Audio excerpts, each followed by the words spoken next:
Hello, kids! Let us learn about command and request sentences.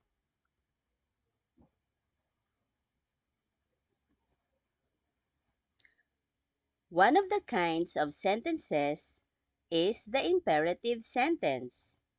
It can be a command or a request. Let us first discuss command sentences. A command means to tell someone to do something. It is in the second person, which means referring to the person you are talking to, or using the pronoun you. It ends with a period.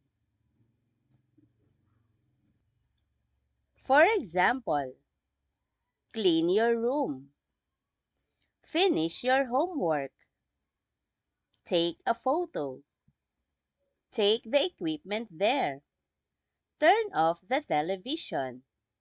Notice that the first word in each sentence begins with a capital letter and ends with a period. When you say these command sentences, it is understood that you are referring to the person you are talking to, or to the pronoun you. Now, let us discuss request sentences. A request sentence also tells someone to do something. It is also said in the second person. The difference is we use polite words like please and kindly in giving requests. For example, please close the door. Kindly bring your project tomorrow. Can you take this to the office?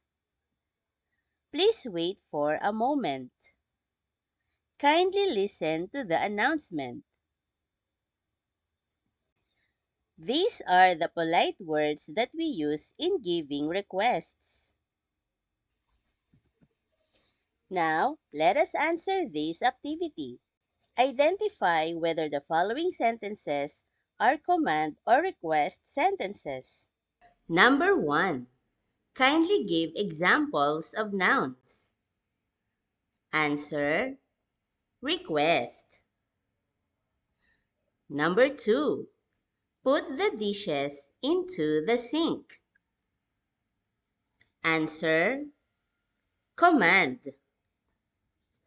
Number 3. Close the windows and doors. Answer: command. Number 4. Tell me your name, please. Answer: request. Number 5. Kindly look after your sister. Answer: request.